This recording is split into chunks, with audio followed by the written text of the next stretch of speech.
Olishashla Mandela was born into the Madiba clan on the 18th of July 1918. He got involved in politics in 1942 as he helped to form ANC Youth League.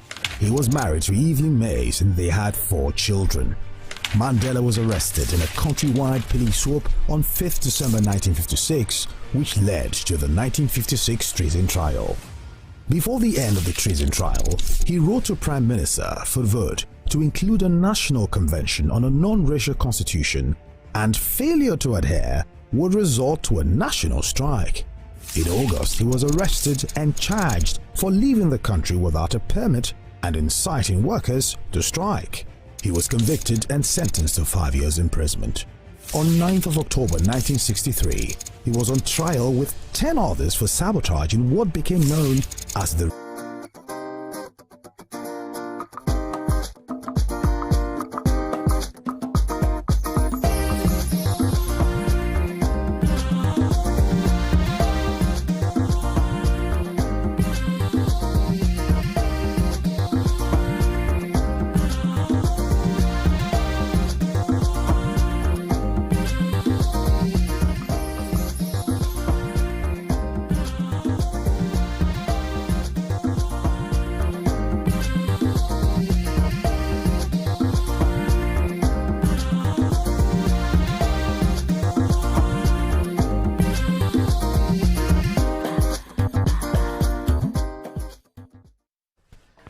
Welcome to the show. It is Monday on Your View. I am Tokwe Mark Odige, and with me as usual are the beautiful ladies. Good morning, Obiajulu Ugbo. Hi. Once upon a time you couldn't wear white, but you know when you sit there with the blue background, white really pops. Yeah. How you doing? Set. I'm fine. I'm all right. I rested this week. Not rested. I was on mommy duties. Kaima had 2 parties. On Saturday, they had their classmates decided to organize a movie outing. I was the chaperone. My sleep time was gone. I was there waiting for them to finish their movie, eat their popcorn, shawarma, and everything. Went home. Yesterday, a friend in class was turning 10. That was another chaperoning work. So my afternoon sleep, Saturday and Sunday, deprived. My movie time, Saturday and Sunday, deprived. But I think it was fun, just being with her. Then the other kids were around as well, so it was a full house. My chicken has finished. Once they're around, chicken finishes. So after the show now, we enter the shop to go and stock up the chicken that they have finished. If chicken finished, grace of God should not finish. Amen. That's the most important thing. Amen. You are coming from a lot. I'm coming through a lot. A lot is coming from me, and we are going to a lot. Because I didn't know how you have a plan. And maybe it's devil. Maybe it's devil in human form. They'll just come and scatter your plan. I really said I was even going to talk about me paying somebody mistakenly 57,000 because one of my boys in the house brought the wrong account number. And I even wanted to appeal to the person because the person had refused all numbers calling him. He had been blocking numbers. But on the other hand, my mind was that if this money entered the hand of somebody who desperately needed it, it would have been fine for me. But not for somebody that has to use my money to buy Igbo. Then I just woke up. I've been up since 4 o'clock, since 2, because my boy decided to take the only surviving car that I have. He took it from the house in Ogba to Oshodi, and he had a crash. But you said you told him to just bring speaker now. I told him to bring speaker from the car when we arrived at past 11. He now decided to. Then if it was somebody that had been testing in front of me, I would feel that, oh, in hand never strong. Maybe he has never driven. I've never seen him drive a car. He took the car without took the car without my knowledge, only to message me at 2 a.m. that he had a crash. And today is his birthday. Look at me looking all like a lot is going through inside of me. So after now, I'm not going to battle mechanic because towing vehicle, first of all, brought the vehicle at 45,000 this morning. From Oshodi to Ogba. Monday morning, new month. Nigerians will teach me how to deal with some boys because I don't know. It's too much. Okay, sometimes I see that when your blessings are about to come, it first comes with some heavy rainfall. And then the season don't worry. Heavy. Got a change of car in Jesus' name. We receive it for you. When Ajia starts to pray and put Jesus in it, that is going to be serious. I'm telling you. How are you doing? How was your weekend, man? I'm doing well. My weekend was good. But, you know, I saw an accident happen right in front of me. Really scary. Trailer in front of me, right in front of us, lost control or whatever, and drove into a group of people. you know those people that sell stuff by the roadside, they have umbrellas. Just went through into them. I was just screaming and shouting. I have my children at the back of the car, you know, I was like, just imagine that. And yeah, and you know, my mind just kept saying that these people, maybe 2 seconds before that happened, they were living their lives and just full of hope and things like that. Sometimes when things happen to us and you hear other things, you put it in perspective, you know, and you thank God. But that was such a shocking thing to experience right in front of you. Yeah. How you doing? My weekend, you know. Sorry, I didn't mean to dampen it. I'm so sorry. Yeah, but it also triggers gratitude, you know. It also triggers gratitude, especially you that is coming from a lot and going through a lot. You just be grateful that it could have been worse. What if something happened to him while he was experimenting that is, you know, risky moves? So we were grateful to God for life. This weekend, I was alone at home. It was me alone. Where did I walked my children to my parents' house and left them there. Okay. My maid had her off this weekend. Fantastic. My husband is in Benin. Okay. Me by myself. Alone, all the red bottle of wine. Oh, shit. Was working with like. You know, were, the way God created me up and down, lock the door, draw the curtain. I say, I've never had this experience in a long time since you have children. You can't do it. Yes. I was enjoying myself. Mother said, so you are alone? So I said, alone. Like all the way God gave I said, the way God gave it. I was just walking upstairs. I was like, oh, my teacher is upstairs. And I go upstairs. I was like, I'm not going to see in a long time. Oh, God. Please enjoy what you can when you can and count your blessings. Let's take a quick break. When we return, we'll go through the front pages of the paper. Stay with us. We'll be right back.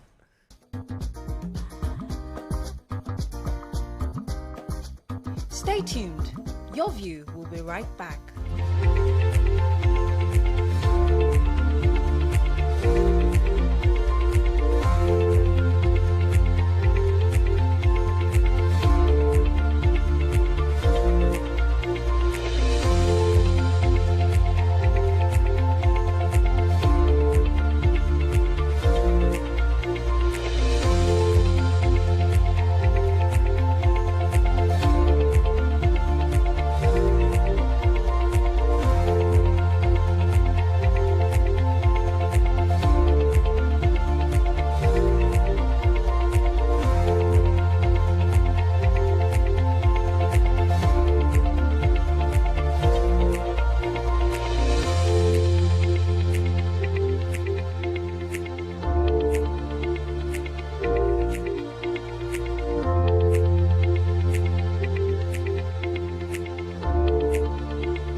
Welcome back and thanks for staying with us. We're starting our front page review with The Nation.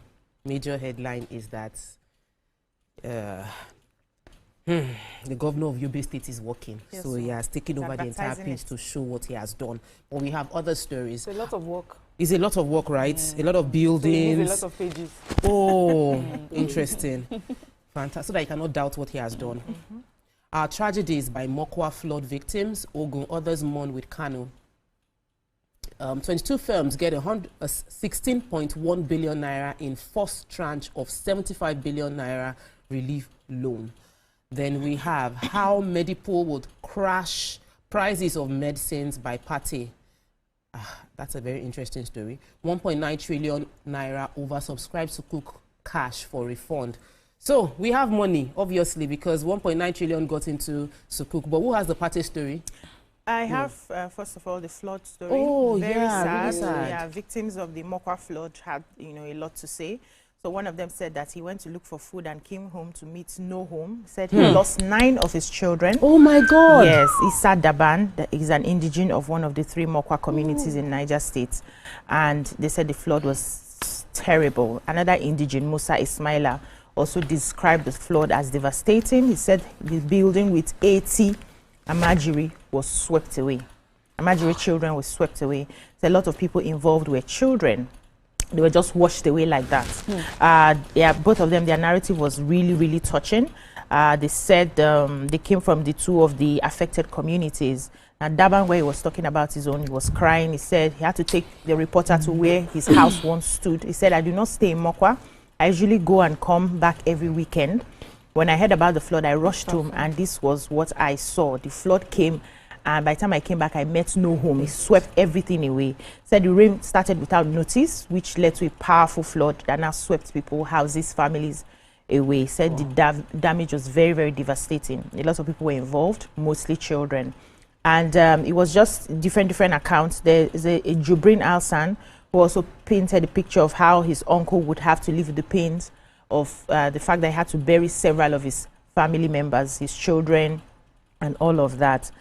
And they are just asking for help. Lots of people were breaking down. They had no place to go to. They were trying as much as possible. The youths were trying to rescue a few people, which they did successfully. But it was just so intense that the government has to do something about that particular area. Our hearts go out to all of them that have lost lives of family members, friends, and the children that are in that environment. What is sad story? It's very sad. I have this one that says the Nigerian Communication Commission, NCC, has given the e-health facility to Ondo Hospital.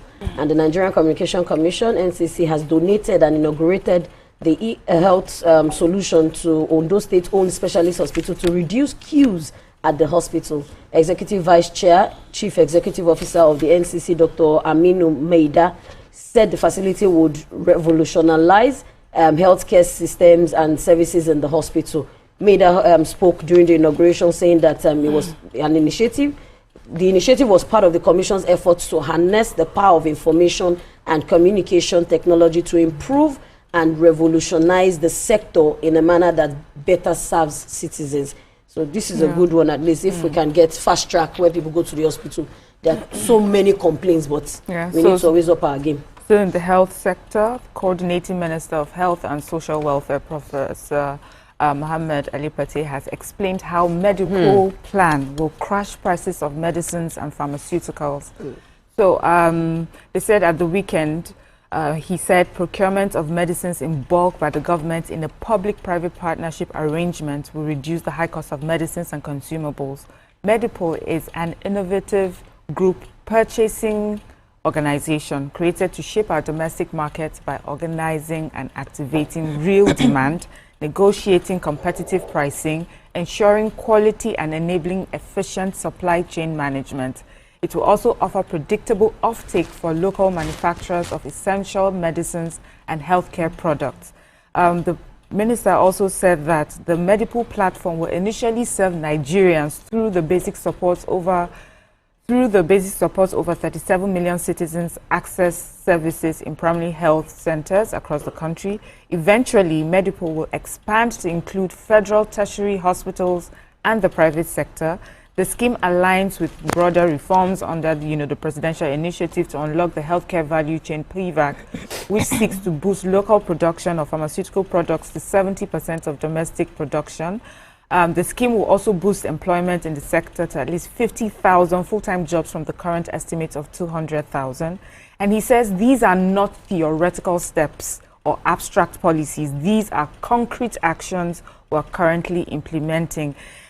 He said that the joint step encouraged international financiers to look towards Nigeria. The European Investment Bank has identified significant opportunities in local medical supplies manufacturing.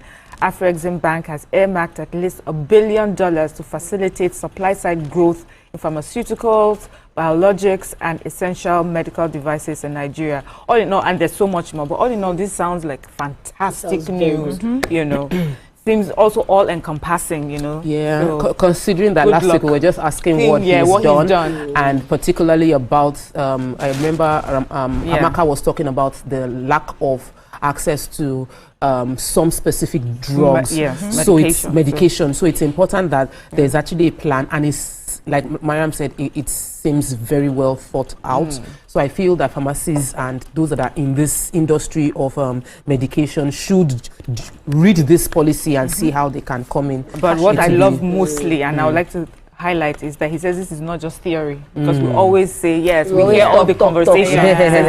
These are real practical steps. Well, I noticed that the paper was very, very bulky today. So, yes, we have loads and loads and loads and loads of not just adverts, but there is also the You know, before you say that they did not inform you that your name was in the name of those that are owing ground rents. Let me just let you know. I'm not going to read out the names, but Federal Capital Territory. Can you see how heavy it is? In the nation, they go and buy. If you know you have a land in Abuja and you have not visited the land or checked what is going on, before your land will be revoked, go and buy the nation and check your name to know how much you are owing. They wrote the price there so that you will pay the money and collect your land, and you will not lose your land. I was about to start reeling out. No. They did not pay me personal money. They did not pay TVC. They paid Nation. If they paid TVC, we'll give them the airtime and reel out all the names for them. Moving on to Vanguard, major headline: federal government gas-powered vehicle scheme runs into major hitch nationwide, and 785 billion investment is being threatened. Refuel station, conversion centers, other facility are grossly inadequate. CNG buses, other equipment rot in parking lots. And current pain is temporary, says the Presidential CNG Initiative Committee. Now, 50 killed, 15 parishes shot by armed headers in Makurdi Diocese of Catholic Makurdi Diocese. That's from the Catholic priest, and this is a really sad story. APC primaries, Amechi gives Tinubu dose of his own medicine. That's from Shoyinka. Nigeria, 6 others affected by Saudi Arabia, suspends block work visa. Debt burden, no sin in borrowing. That's from the presidency. Dangote refinery symbolizes hope for Africa. That's from ECOWAS leaders. 2027, Tinubu should not play God. That's from Sule Lamido. WAEC, thugs hired by parents assault vice principal for preventing cheating in Ondo State. And federal government orders employee compensation scheme for civil servants. So please, I'm curious about what happened in Ondo State. Who has the... Did anyone take that? Yeah, I did. Okay, go ahead. Yeah, but go with your story first. Saudi Arabia has temporarily suspended issuance of block work visa quota to Nigerians and nationals from 6 other African countries. The other affected countries included Egypt, Algeria, Sudan, Ethiopia, Tunisia, and Morocco. The suspension affected 14 countries, in all impacted other nations such as Indonesia, Iraq, Jordan, Yemen, India, Pakistan, and Bangladesh. They said the block work visa are quota-based permits that allow Saudi employers to hire predetermined number of foreign workers. And once approved, the quota allows businesses to apply for work visas for specific candidates. Now, the decision announced by the Ministry of Human Resources and Social Development affects new and pending temporary work visa applications. They said the measure formed part of the broader efforts by the kingdom to tighten regulatory oversight across immigration and employment, and will remain in place until the end of June 2025, coinciding with the conclusion of the Hajj season. It said there's no official reason that has been given. The freeze also coincides with increased Saudization efforts, which mandated higher employment of Saudi nationals in sectors such as tourism, with quotas to rise between 2026 and 2028. But I wanted to mention how many foreigners that have been working in Saudi. They said the data on employment by the country of citizenship showed that 10,657 Nigerians were employed by Saudi employers during the period. Egypt accounted for one of the highest, with 837,134 Egyptians employed. Sudan had 354,000, Morocco 18,000, Ethiopia 16,000, Tunisia 12,000, and Algeria with only 2,000 migrant workers that have been employed. So they are trying to see how they can reduce their employment. It's also going to be affecting people who haven't been to Saudi, who have been granted visas. They may be restricted from getting into Saudi. They want more of their people in those industries to do that work. I cannot blame them. I can't blame them. Every country must prioritize their citizens, you know, and we're going to be expecting in Nigeria. We'll take a quick break. When we return, we'll continue with Front Page Review. Stay with us. We'll be right back.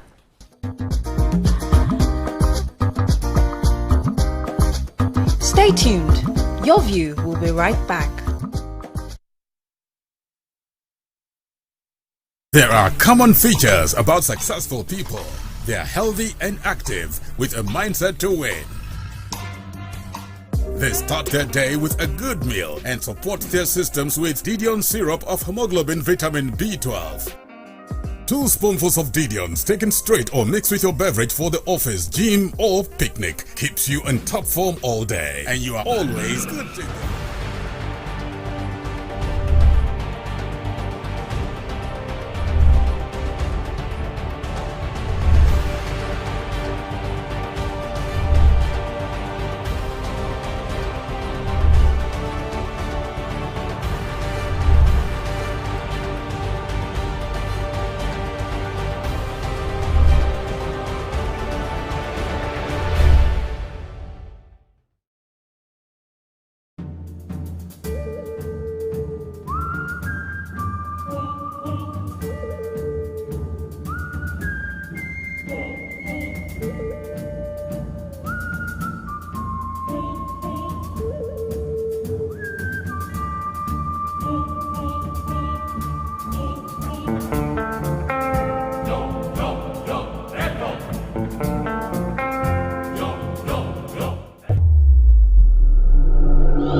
you think you can outplay me in this game of wits and knowledge? Can you go 7 rounds without flinching? I meant answering 7 questions correctly. How well can you hold your liquor? If you're curious, then join us for the most exciting conversation and games with your favorite celebrities on 7 of 7.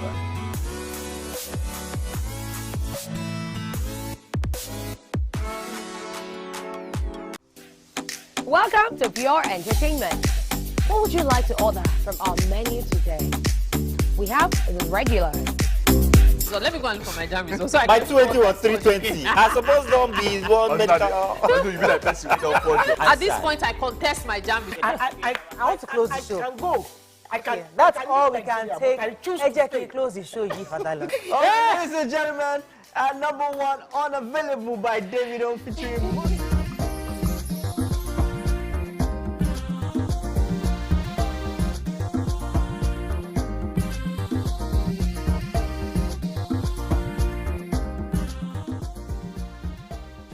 Welcome back and thanks for staying with us. We're still reviewing the Vanguard. Yeah, so I have in Akure, Ondo State, it says suspected thugs were hired by a parent of a student of Complete Child Development College and reportedly beat up the vice president of the school for preventing his son from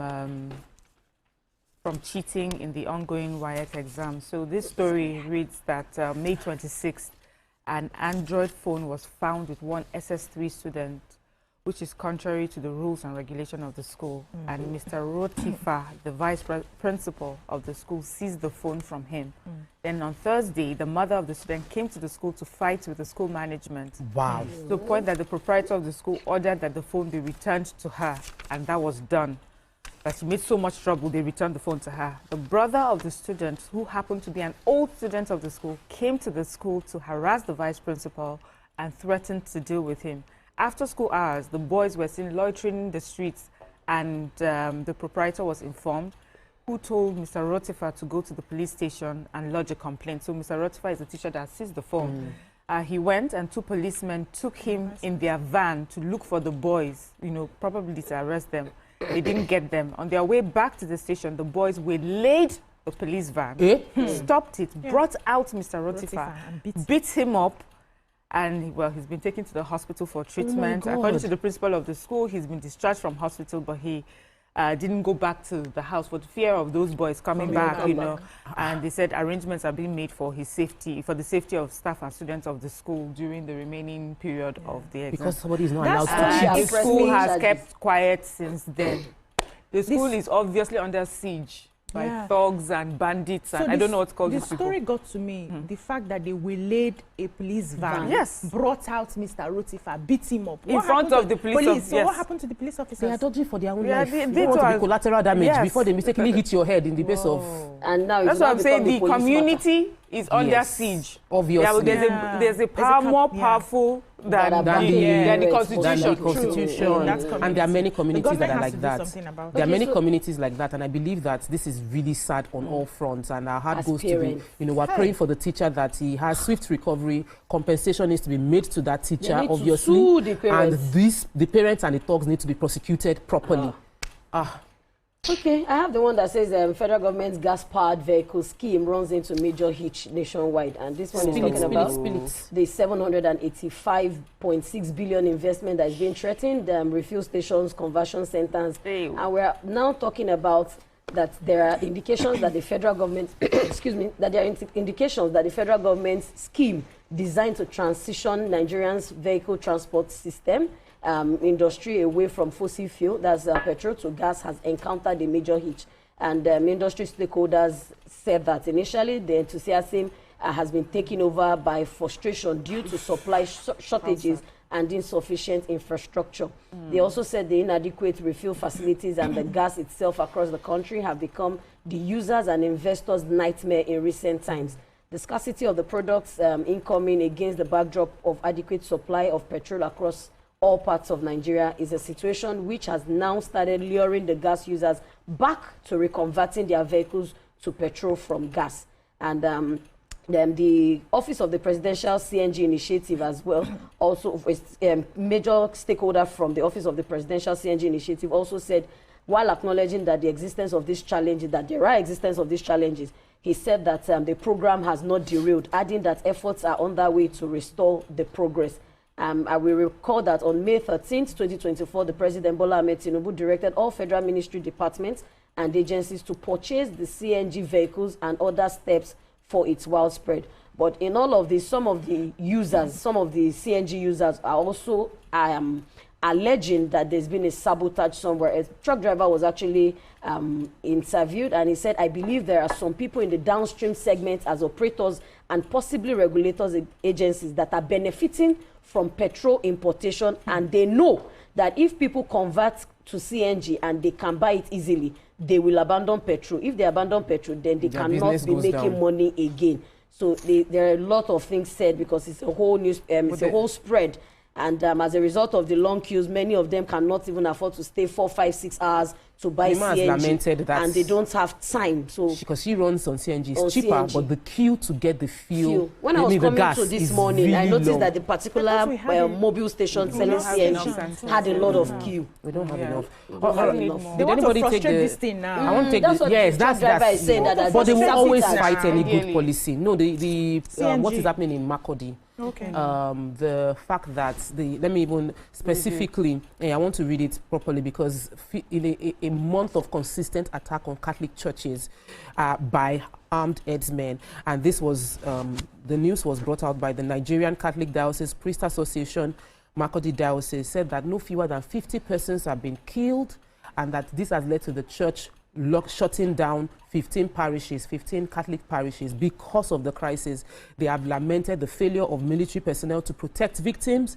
They've resorted to ask the youth to defend their lives, their land, and their faith. They said they called out the governor of Benue, Governor Hyacinth Alia, to be decisive in the action against these headsmen, that even calling out the president to say, please help the governor, because the governor has already said that these men are foreign agents. They are not Nigerians. They are non-Nigerians who have come in, and that he said this is obvious. There's consistency of how they've killed 2-year-old. They killed many people, including a 2-year-old child, a pregnant woman, gruesomely murdered, some within the church facility. Attacks on priests also being carried out, and our heart goes out to the entire community, or entire community that is under siege within Makurdi. And we would really, really like to hear more from the governor of Benue State on how he's addressing the challenges, as well as the military. Moving on to Nigerian Tribune. Manufacturers lament mounting challenges. Says 767 manufacturing companies have shut down between 2023 till date. Over 18,000 jobs have been lost in 2024, and cost of imported raw materials surged by 118%. It says spending on alternative energy have hit 1 trillion naira just in 2024. In other news, federal government mandates employees compensation scheme for public workers. NSTIF joins federal head of civil service to sensitize civil servants. Kano accident, fatigue, excessive speeding cost the death of 21 athletes. That's from FRSC. Very, very sad story. NDLEA bust syndicates sponsoring pilgrims with cocaine to Hajj. FAC allocation to states up by 62% in 2 years. How over 60 airlines folded up in 3 decades, based on investigation. And Nigeria loses $8.8 billion in annual revenue to informal sector. That's from the Africa Development Bank. So what are we starting with? NDLEA has uncovered and dismantled a syndicate that sponsors Hajj pilgrims who also serve as couriers to move cocaine to Saudi Arabia during pilgrimage. They said that they had arrested kingpins Abubakar Mohammed, Abdul Hakim Mohammed Tijani, and Mohammed Aji Shugaba. They were arrested 27th and 28th in Kano. This was after a follow-up arrest of 2 pilgrims, Ibrahim Umar Mustafa and Mohammed Siraju Shifatu, at the international airport in Kano on the 26th. They were on their way out on the Ethiopian airline to Jeddah when this happened. They said NDLEA had received intelligence, and so that's how they were able to intercept these particular people, and then they took them through the scanning process, and it confirmed that they had ingested illicit substances, subsequently placed on excretion observation, and during that they excreted 45 wraps of cocaine each. They also, because of that, were able to find their sponsors, who are leaders of a notorious drug trafficking network. Their specialization is just trafficking illicit drugs to Saudi Arabia. And this is, one of the many other things that NDLA has done in the few days leading up to the end of the month of May, because there's also a 60-year-old businessman, Chinedu Leonard Okigbo, who was on his way to Iran. After a body scan, it was confirmed that he ingested illicit substances as well, and was asked to, and he excreted 65 wraps of cocaine, at the Port Harcourt complex on we have NDLA and men of kill them, custom actually. They have gotten better. It doesn't. It doesn't kill them as much as it used to kill them before. So they've gotten better with how to wrap it. Anyway, over 825,000 bottles of codeine-based syrup and Trodol worth over 5 billion, and so many other opioids as well, found in containers that they had been watching, based on intelligence. So when they get good intelligence, when we speak up and point out, they're able to do their work better. Yes. Exactly. This actually works for NDLA. We are out of time. I really wanted to take the story of the FRSC. Who has the story of the fatigue killing 21? So 21 athletes actually died in a car accident from their game in Ogun Sports Festival. And the FRSC is saying that it was based on excessive speeding and fatigue on the part of the drivers. But we lost young athletes. Hey God. We lost young athletes. This is 100% avoidable death that FRC always talks about this thing. Avoid speeding. There is a speed limit for a purpose. Don't go above it.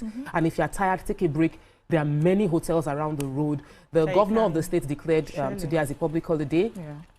To commemorate them.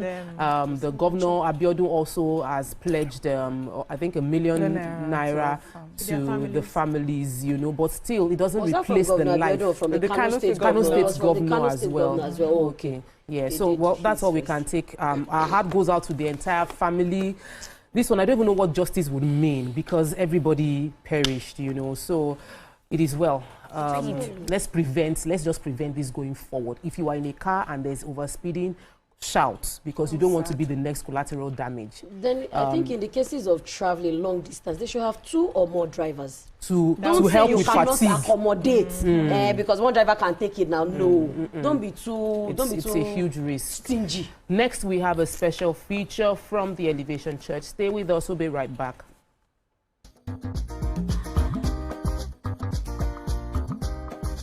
Stay tuned. Your view will be right back. Our major currency unit is the Naira. Nighttime and online specials. I want to start the gym, but do you know one thing that's actually keeping me back? You should start the gym though again. Sex can never be overrated. Almost every guy has been with somebody's girlfriend. But they are for all of us now. That's why you're still single. I would not agree or disagree with that, because I don't want to get into trouble. I have a home to go to. Your next question. Oh, you ready to fail? Who is the person that used to what is his name? That woman. Bam! Yeah, today we'll go here. Hey. Let's catch up. I'm sure we've been able to satisfy your cravings, yeah? Stay good. Entertainment for pure entertainment.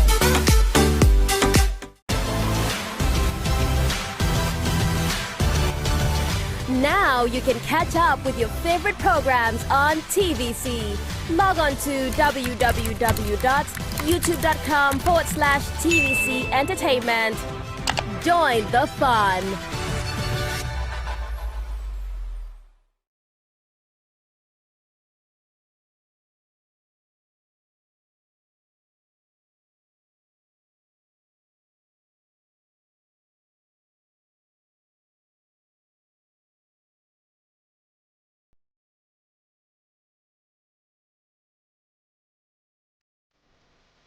TVC Communications, Nigeria's leading independent broadcast company, has been officially designated as a great place to work. Over the past few years, we have transformed our workplace into one which is respectful, caring, rewarding, and provides great benefits to all our 500 employees. We thank our team for giving us the chance to show that partnership between employer and employee really works. TVC Communications, officially designated as a great place to work, and now the only broadcasting and media company not just in Nigeria but throughout continental Africa to be fully certified.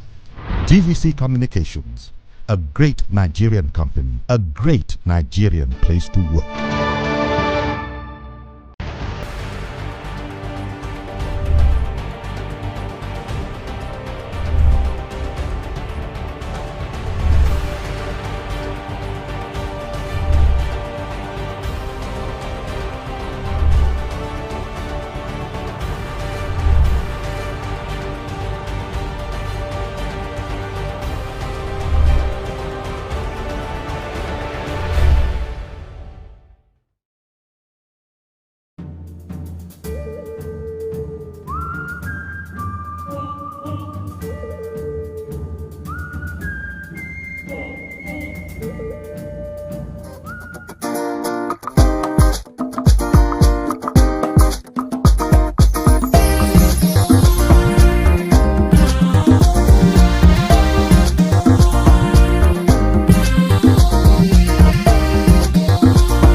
Welcome back and thanks for staying with us. Joining us on the show to speak on the Accelerate Conference 2025, themed Shine, Unleash His Glory, is the global lead pastor of the Elevation Church, leadership expert, Pastor Akilabi. Welcome to the show, sir. Thank you for having me. You're welcome. All right, so it's practically mid-year, already, and we know you do this every year. So we want to ask more about why are we putting a lot of bringing a lot of media attention to Accelerate this year? Okay, thank you again for having me. Bringing a lot of media attention to Accelerate this year, the conference, which is a media conference at the Elevation Church. One is because it's the 10th anniversary of the conference itself. Yeah, wow. The 10th anniversary of the conference. Huge. Thank you. And also because we are in a very peculiar time as a people, and all efforts that should go into giving people the necessary encouragement, impetus, and momentum that they need to still be able to achieve what they have set out to achieve this year must be on the table. Before I came into the studio, I was watching the ladies just bantering at the beginning of the show, and I heard about the different things that each of you are going through right now. And that's going through us. Yes.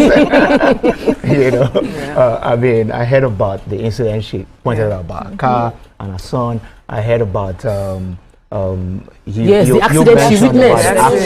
Oh gosh, terrible. So many things happened in the course of the year, and a lot of these things are targeted at just reducing our inspiration, our motivation, our energy, our hope, and our aspirations. Just helping people to, downsize their vision. That's what happens when we go through stuff. Things, a lot of the time, we don't even know the effect of what we're going through on us until it starts to affect our sense of aspiration. When you said downsize your vision, I was trying to understand that. Are we really sometimes?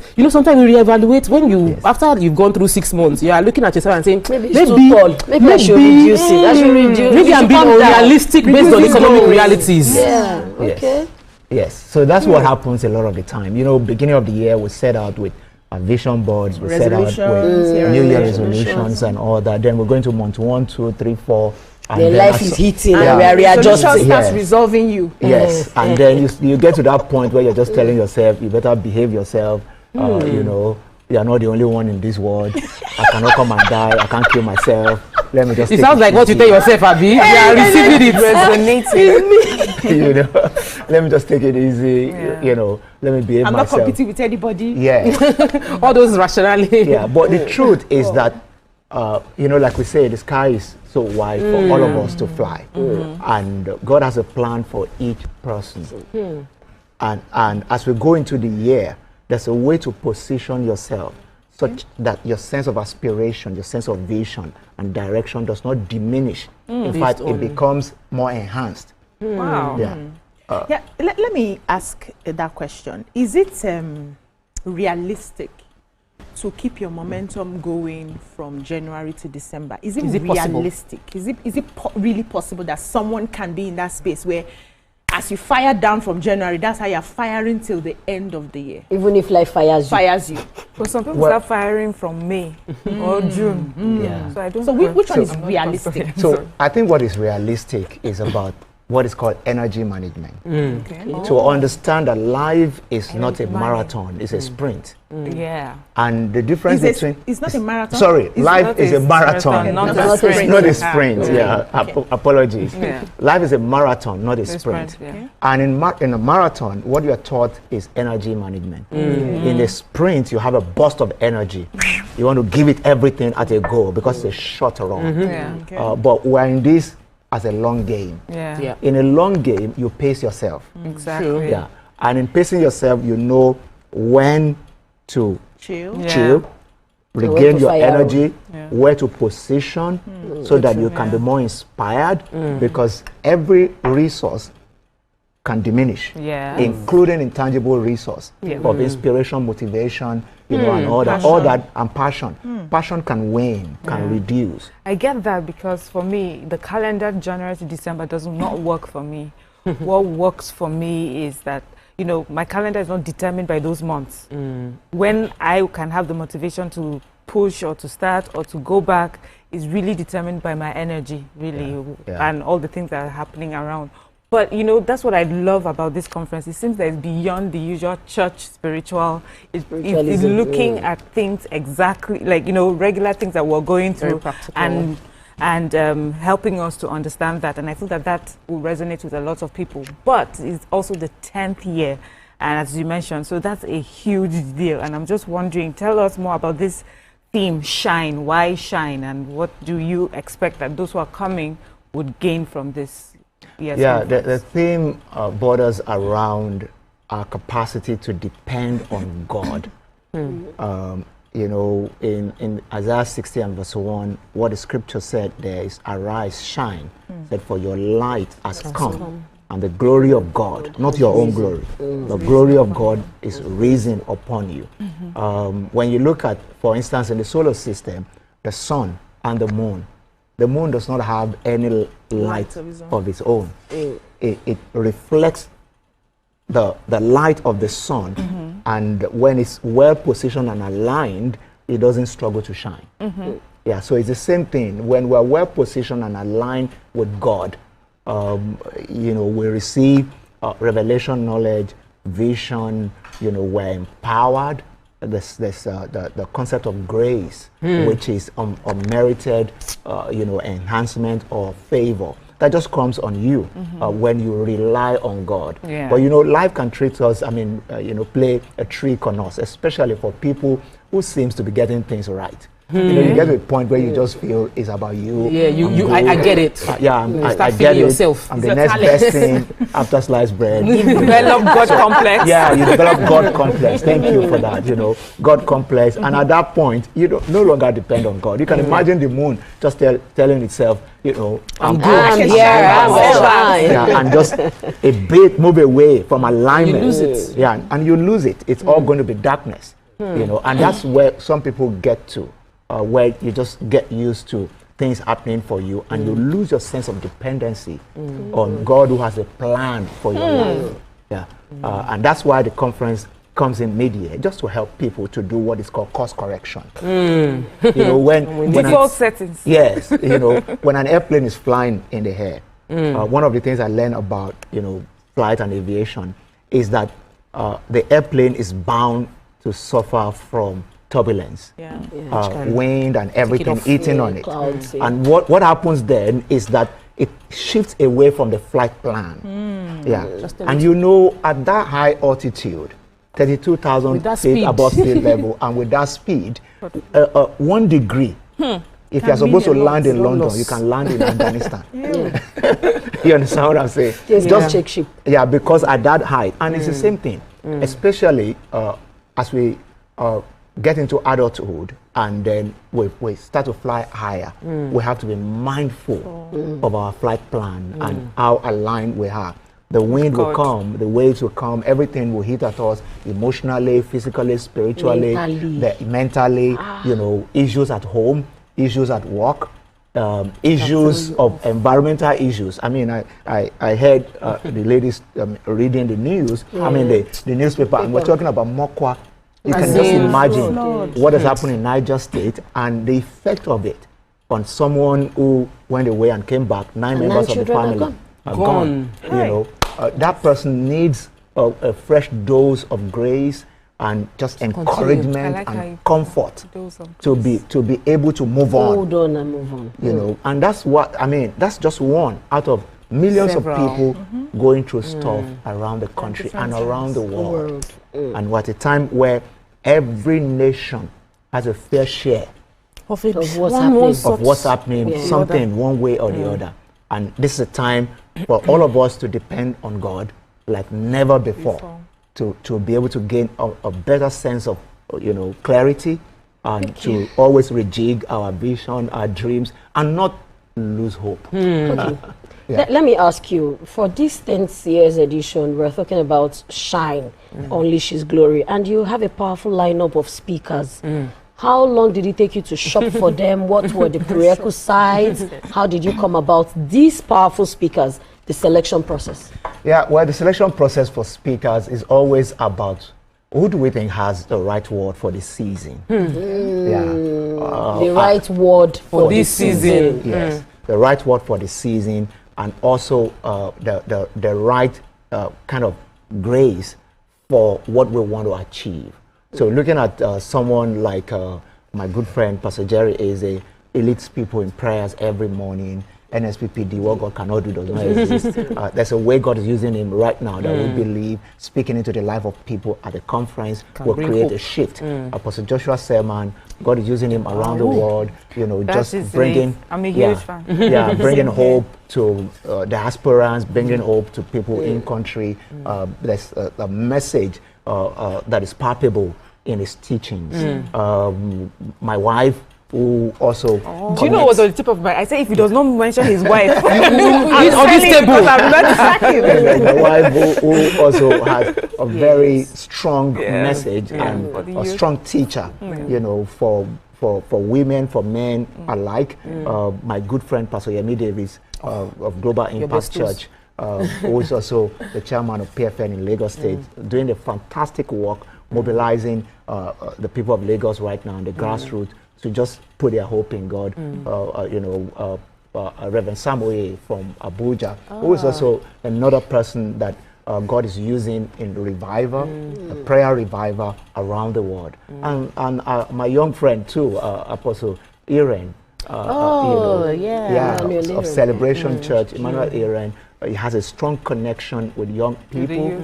His teachings are very clear and direct, practical.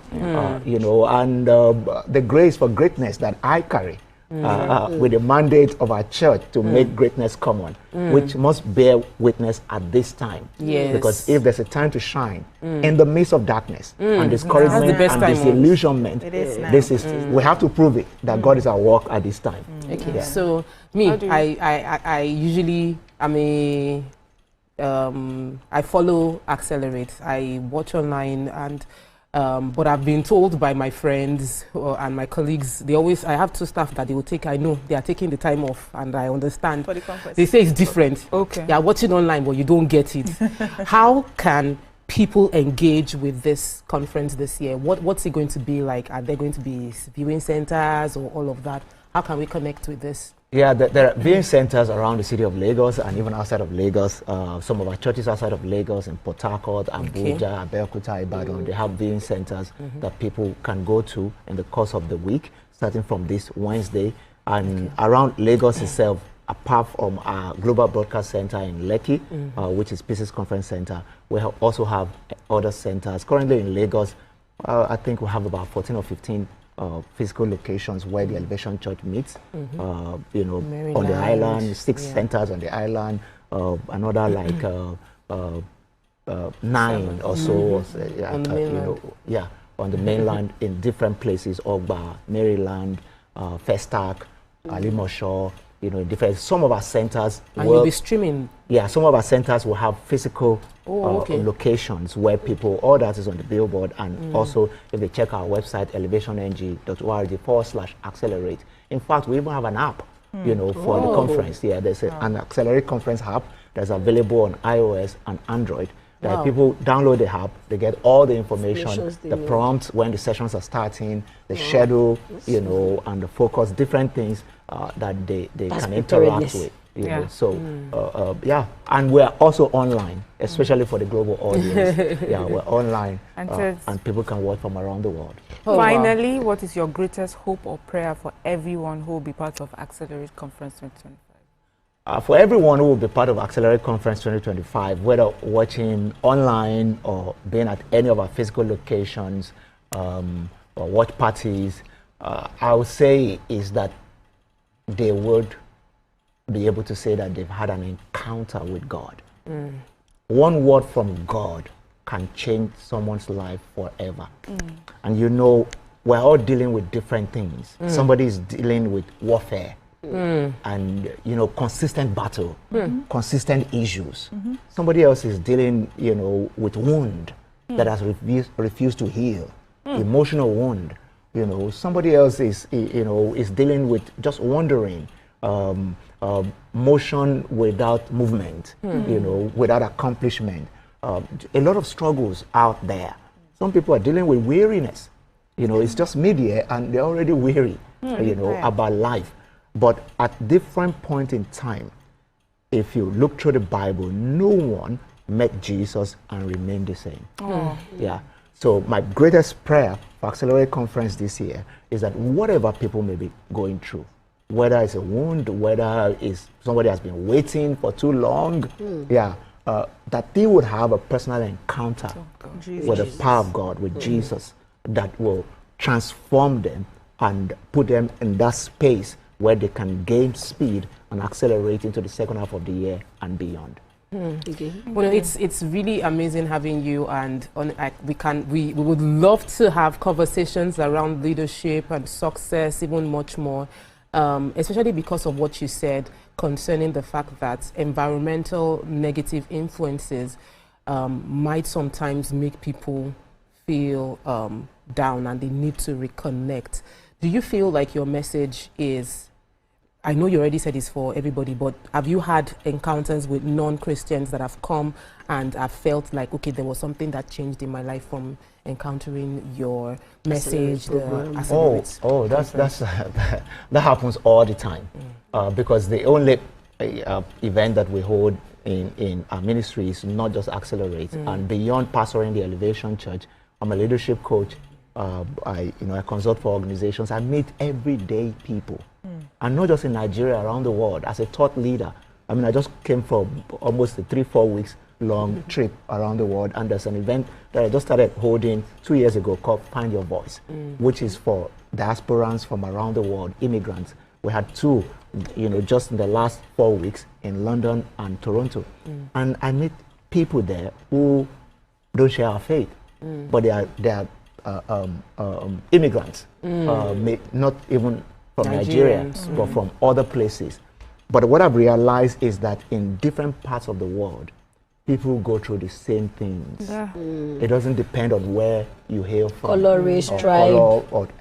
the issues are Human the same. issues are the same. The same way Indians are married and having issues in their marriage, is the same way Nigerians are having issues in their marriage. Sometimes it baffles me. Yes, the same way Christians have issues in their marriage, the same way Muslims have issues in their marriage. Traditionalists too have issues in their marriage. You know, so when we discuss issues of relationship, when we discuss issues of visioning and getting direction for your life, when we discuss how to grow an organization and lead people and lead a family, these issues transcend religion and race. And these are the things we speak to from time to time, you know, at different events. So it will be my pleasure to come back some of these days, you know. And yes, we would really love to host you again, not after the success of Accelerate Conference, to talk about other things that you've been doing to impact our world. Thank you so much, Pastor Akilabi, for joining us on the show today. Definitely, but from Wednesday, people know what to do. Tune in to and show up for the Accelerate Conference to ginger you for the second half of the year. We'll take a break now. When we return, we'll continue with our hot topic. Stay with us. We'll be right back. Stay tuned. Your View will be right back.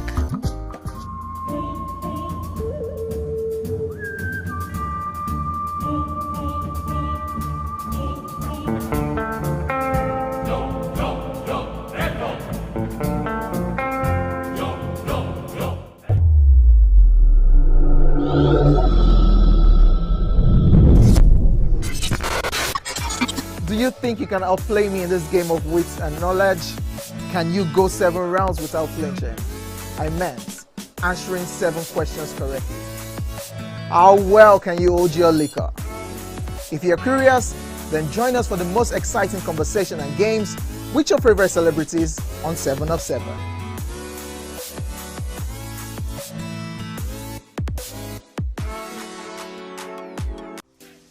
Welcome to Pure Entertainment.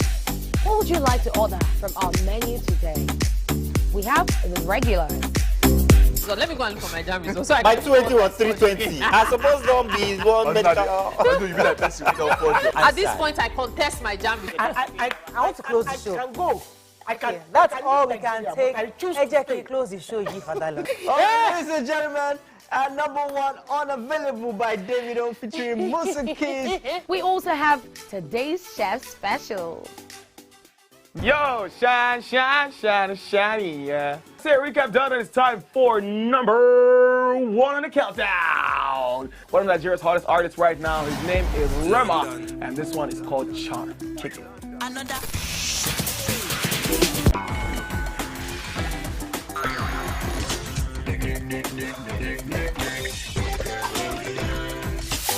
For dessert and a bit of nightcap, we have the nighttime and online specials. I want to start the gym, yeah? But do you know one thing that's actually keeping me back? You should start the gym to get getting fat. Cricket. She says she does pole dancing to empower women. What's the difference? There's a difference. That's what I'm saying. So pole dancer, you're already almost naked. You're already almost naked. No, it's the empowerment for me. Sex can make a relationship better. No. Sex can never be overrated. It is needed. Especially when it's good sex too. Almost every guy has been with somebody's girlfriend. But they are for all of us now. That's why you're still single. I would not agree or disagree with that because I don't want to get into trouble. I have a home to go to. Your next question.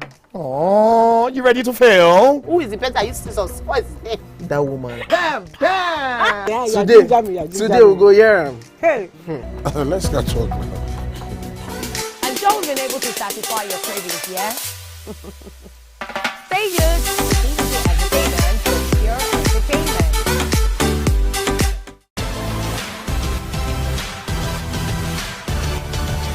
Now you can catch up with your favorite programs on TVC. Log on to www.youtube.com/TVC Entertainment. Join the fun.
I am so sorry I'm late. I'm currently stuck in traffic. So sorry.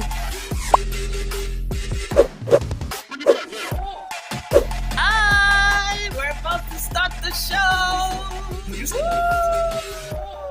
Hey, yeah. Team are getting ready. We're going to start very, very soon.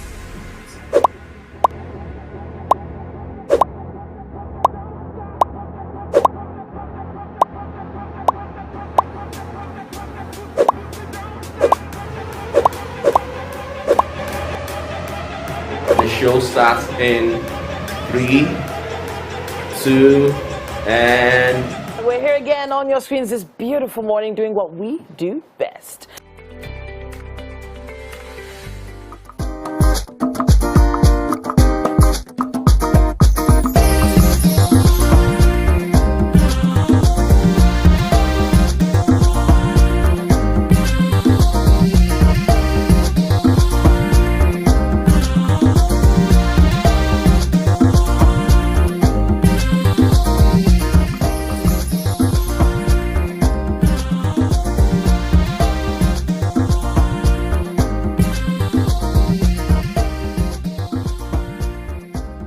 Welcome back and thanks for staying with us. On the show today, we want to ask Nigerians, tell us what you make of the president's first 2 years in the office.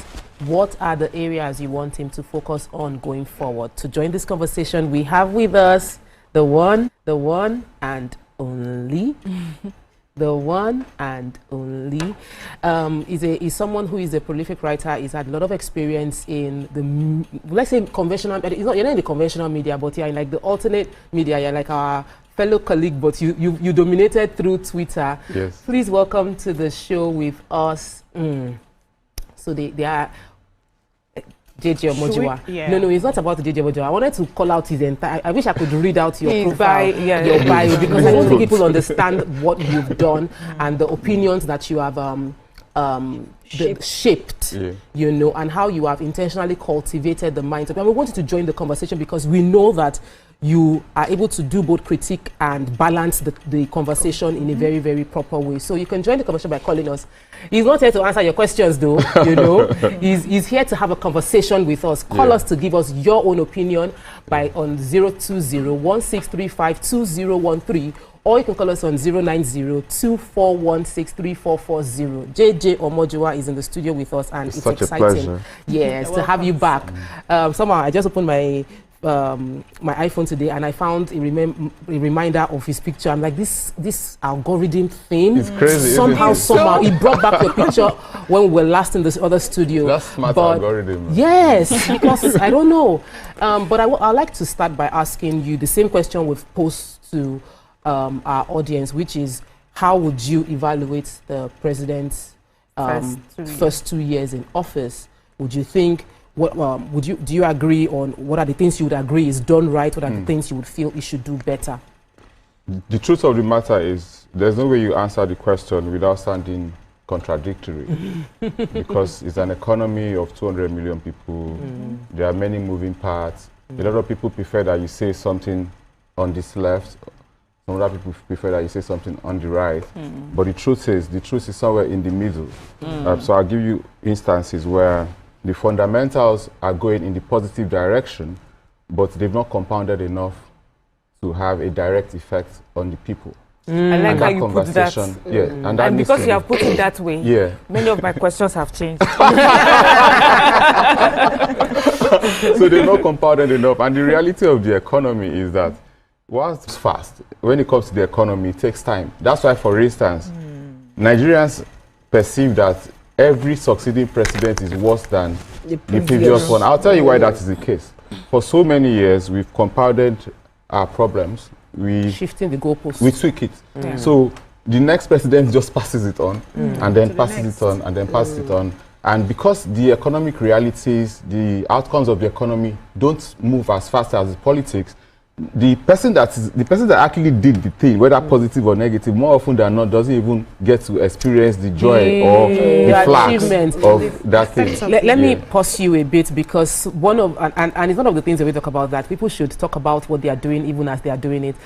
Someone who has mastered how to do that is the Honorable Minister of the FCT, and he's having a media parley right now. He has invited all television stations to ask him questions on what he has done so far in FCT, and it is going to be streaming on the, yes, it's already live right now on TVC News. So we would no longer be on TVC News. If you want to watch us and you're currently watching on TVC News, just go to the YouTube platform to continue the show there, as we would then continue our conversation. Yeah, or terrestrial. If you have a platform to join us on terrestrial, or GOTV, you can watch us on that platform. So let me get back to you, because FCT obviously is not waiting for somebody else to take the glory of what he has done. He's taking his own glory and relishing in it. Right now. I mean, that's the reality of the game. If, especially now when the politics is very quite combative. If you don't tell your story and you don't tell your story repeatedly, you're going to look very clueless, no matter how much you've done. So I don't fault him for that. And you have to say it a lot. You have to say it every time. You have to say it every day. As you're doing it, you have to say it. Both what you've done, both what you intend to do, and all of that. You have to own it. And I think he's doing that very well. Okay, it's about repetition, at least, so that it will register in our subconscious. Yes. But I wanted to ask about the economic policies and how we had so much hopes, especially, for instance, the floating of the naira. I'm not an economist, but when we heard about the floating of the naira, you know, it's going to strengthen our own naira at the end of the day. And I'm realizing that we have been at a plateau of some sort, because we've been running between 1,500 to 1,600, both official and unofficial in the unofficial markets as well. And we haven't seen our naira strengthen so far. We haven't seen inflation really drop to the point that is impacting positively on the common man out there in the streets, in the markets, and what we're buying. So how do you think the economic policies are they getting better? That's the question. Good question. Do we have, how long do you think we can give it so that we can see the benefits of the policies? When would the fundamentals reach us? How long do I think we can give it? I'm not the president. Okay. Because from the metrics on ground, you can give us. So first of all, these conversations, they are more often than not a shouting contest. And the reason why they are a shouting contest is because there's no nuance. It's, oh, the naira is at this price. But one of the reasons why I went to school is so I don't do shouting contests. I argue based on numbers, based on reality, based on what is there, based on data. So in that sense, first of all, let's just be clear. Inflation for 2024 was 31% thereabout, 31 point something percent. In February, which was the last time I checked, was 23%. Year on year, 8%. That's massive. The other thing you said about the naira, the truth of the matter is we didn't used to have the exchange rate, we didn't used to have enough to go around. I had a very bad experience 10 years ago. I was traveling. It was my first time, not traveling, my first time of that experience. I was in Dubai. I was trying to pay. I had 3 or 4 naira cards. And all of them didn't work. Oh boy, it was embarrassing. Very embarrassing. So I went to the ATM. It couldn't pay. Somehow I had $100 with me.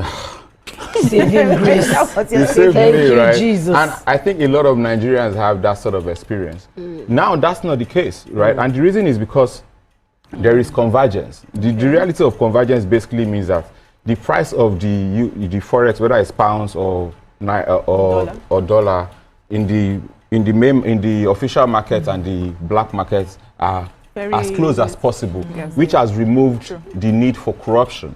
The other thing is that we had a system where privileged people could access USD when they were traveling, and actually the government was funding people's travel. It doesn't matter what you were going to do, whether you're working for an extremely rich company, whether you're going to do some funny things with some other people abroad, whether you're going to do business for yourself. The government was the difference was such that the government was funding your etiquette and your hotel accommodation if you're not living like a 5-star, if you're not going to stay in a 5-star hotel.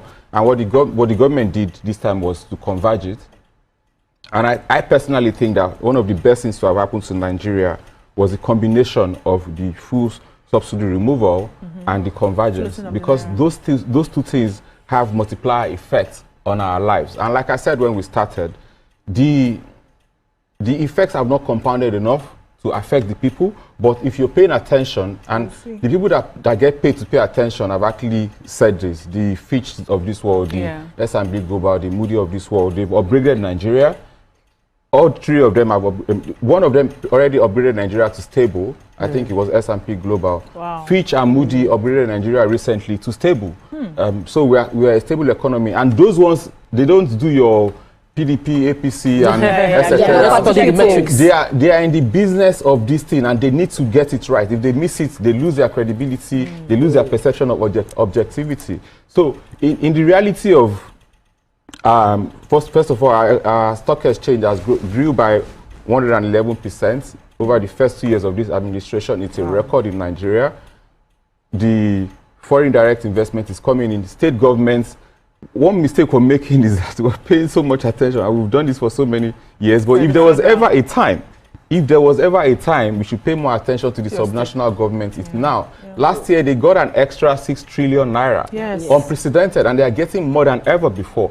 And that's because of these changes. And then I saw a politician say that the subsidy, and a politician that actually was recently in government, so it's not something they should have said. They ought to know better. So it's either, and I think the person knew better. They said that all the subsidy savings, where is it? Because the person knew that is going to the governors. As of 2022, we're selling bonds of $2 billion or 2 billion.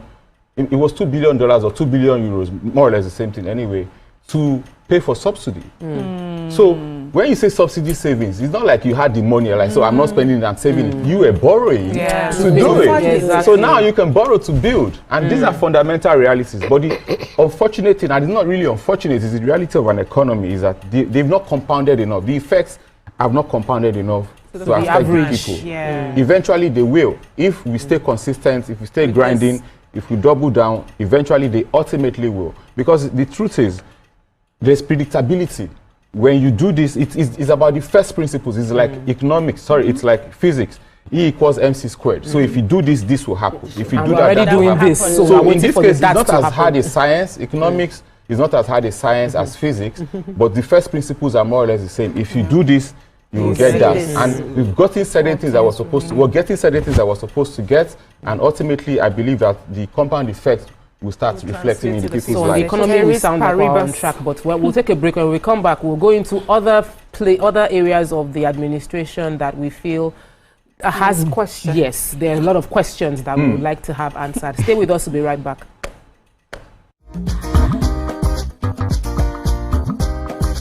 Stay tuned. Your View will be right back.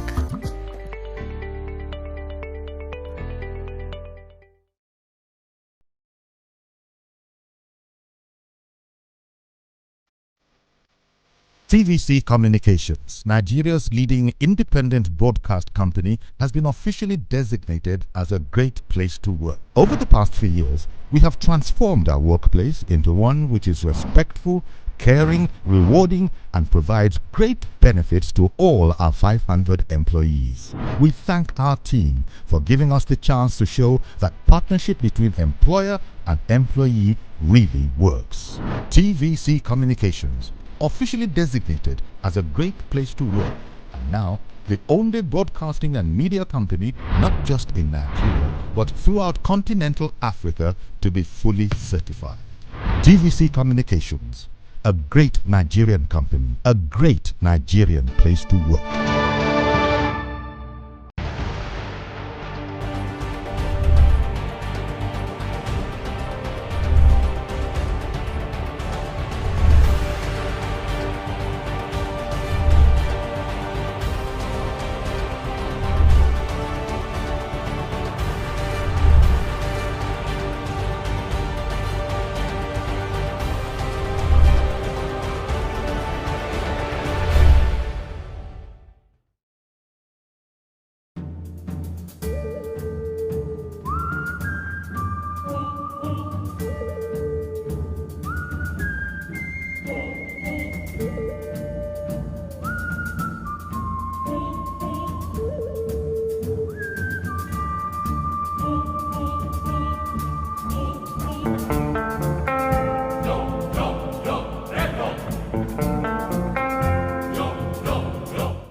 you think you can outplay me in this game of wits and knowledge? Can you go 7 rounds without flinching? I meant answering 7 questions correctly. How well can you hold your liquor? If you're curious, then join us for the most exciting conversation and games with your favorite celebrities on 7 of 7.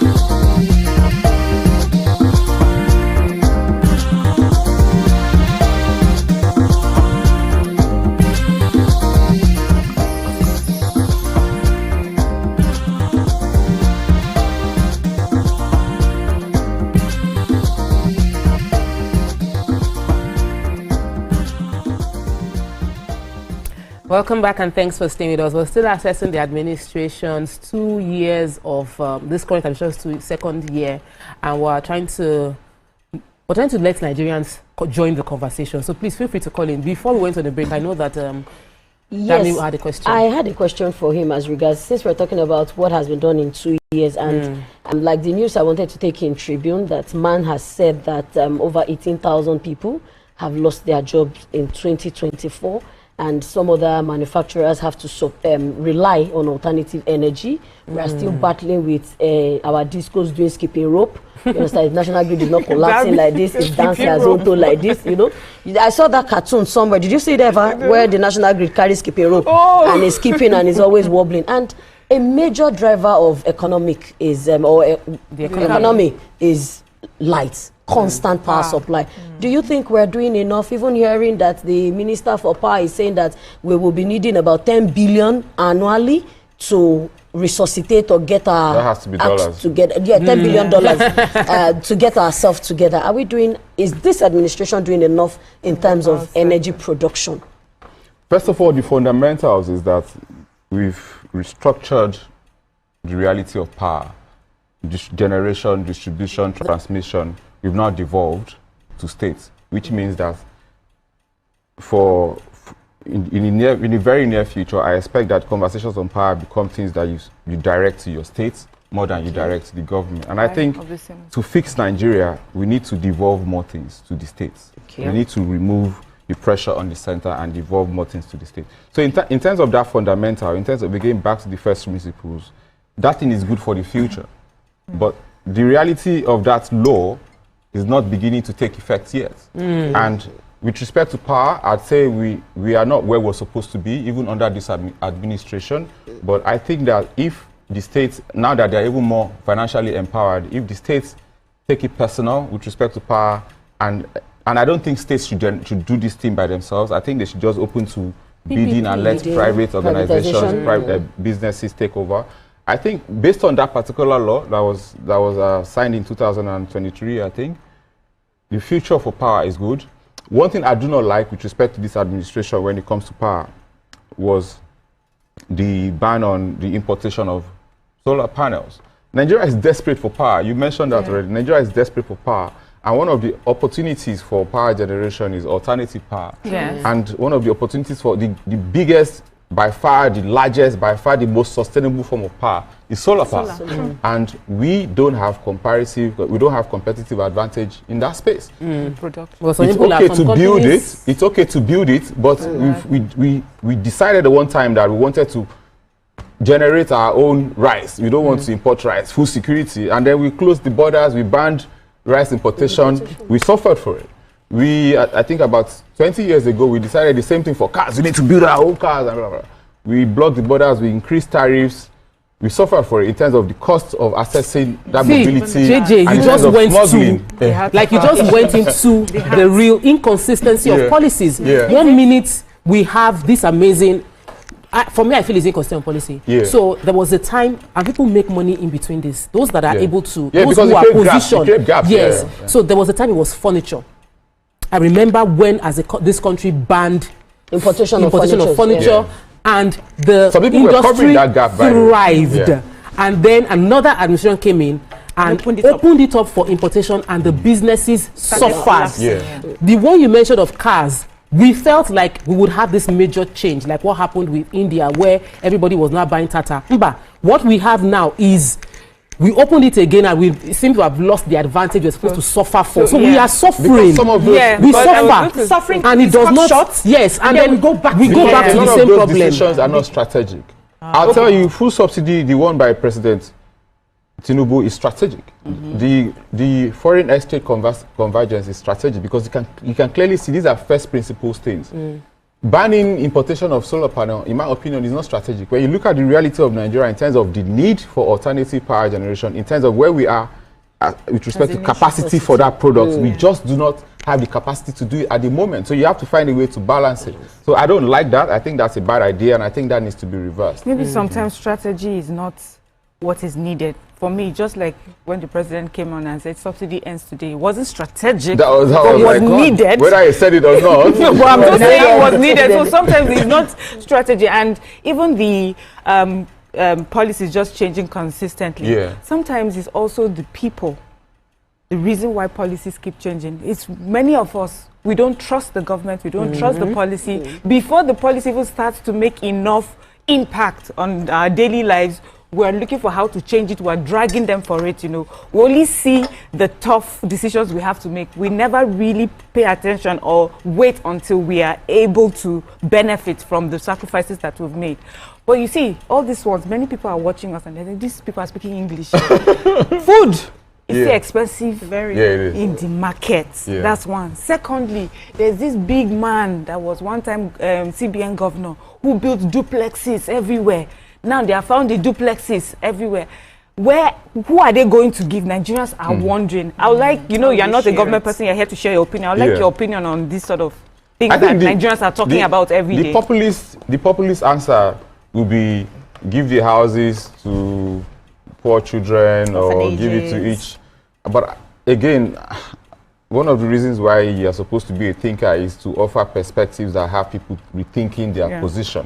What I would say should happen to those houses is there should be an open bidding process. And the reason why I would like for an open bidding process is that you're going to get the highest amount for each house. If you don't do an open bidding, then you're going to sell it to people based on assets. But if you do an open bidding process, people are going to be bidding for it. So it means you're going to get the highest value for each house. And then put the money in the federation account. I think it's just a very simple thing. Just would you like? I don't need a committee for that.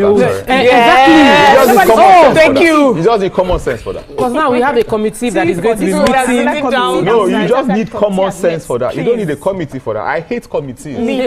Now I think there are certain things that need committees, but anytime I hear committee, I just assume that something is not being, something about not to be done. Because for this thing, do an open bidding process. However you do, just make sure it is transparent. The reason for the open bidding, I say again, is to get the highest amount of value for those houses, for those properties, and then you move the money to the federation account. So no, I was going to say that the money just moving to the federation account. I would like for there to be a specific thing on that money that will be generated. I mean, now you can now decide what you want to do with the money. What I'm saying is my answer basically is this situation where and this is for my own position, do I buy you a gift on your birthday or do I give you money? I prefer money. And I know gift is you are my friend. Gift goes with thinking. I prefer money, and the reason is because money gives you power to decide what you want. So I'm not going to tell the government do this with the money, but I can help the government generate the highest value for that thing, and then they can now decide based on their priorities. That's a whole different thing entirely. Want to know their but first of all, let us get the most value from the situation, and that's the idea I can give. For the rest is debatable. There are many things you could talk about, but in terms of the value of this thing itself, for me, it's just one way. Let me get the highest money out and then do what's the right thing. Lanre has called into the show. Good morning, Lanre. How are you doing? Good morning. Good morning. Good morning. Good morning. It's good to be on the show. It's been a long time I called, but for the fact that JJ Omoju forgot, that's why I have to call. First of all, I would like to appreciate Omoju for what he's doing with his foundation. In fact, I was one of the beneficiaries of his foundation with leadership training center with the one they did with Pastor, what is his name? This pastor in Okwebi. That's by the way. Actually, I really want to appreciate President Tinubu for what he's doing in Nigeria, because our past leaders have been bringing policies that are inconsistent with what is happening in Nigeria. but we have a president that is actually building systems. Because what he's trying to do is just like a replica of what he did when he was governor of Lagos State. If you are considering what happened in Lagos when he was governor, the first 2 years people were shouting and complaining. There were heaps of refugees everywhere. But though his fourth year in office, everything changes because he was trying to learn the system and he was trying to build system for Lagos. But today we have systems. In fact, what they are doing in Lagos today is what is being copied by other states. Like the LASMA, is it the KAI, is it the a lot of the agencies he built, just like he did in what he's doing in federal government today. So I think we just have to give the president some time to do what he's doing and must commend his vision. Because just like what Akpabio said before yesterday at the commission of the Lagos Calabar highway, he said somebody that has sight without vision is even worse than somebody that has somebody that has no sight but that has vision is worse off than somebody is better off than somebody that has full sight. So I really want to commend Mr. President for his vision for the country. I think it's just a matter of time. Everything is going to go the right way. And for Wotima Amechi that was reporting on his sister's birthday, we know Wotima Amechi to be what he is. He always come out and say things that are not even in reality with what is happening in the country. Everybody knows that, for example, in the local government, before Parliament, Tinubu, local governments to receive federal allocation of about 200, 150 million, but today that is even over 400 million. And it's asking us where is the money for subsidy. In Nigeria, we even know that even money for subsidy were borrowed to pay subsidy, but today we are generating our own money, we are having more money into the system. Nobody is even asking that governors or local government what are dealing with the money. So I think we should give kudos to whom deserve it, and all people deserve it. And I can assure you, Nigeria is getting better. Thank you so much, Larry, for your positive spin on our conversation. I wanted to ask him something because there are two. Mariam spoke about food, and one of the, even though statistically from the Nigerian Bureau of Statistics, the official rate of inflation has come down. Some food items have dropped in price, which we must acknowledge. But there were impacts to that drop in price. I farm, and I spent a lot more buying seedlings to plant yam. And then when I want to sell, it was cheaper. I have friends who farm, who had poultry and had to shut down their poultry farm because when they bought seedlings and the cost of the corn, by the time they were going to sell their broilers, it was a huge loss. They couldn't sustain it. Even the ones for eggs. So because prices are dropped. Because prices are dropped, and we don't have a way to protect farmers when prices drop.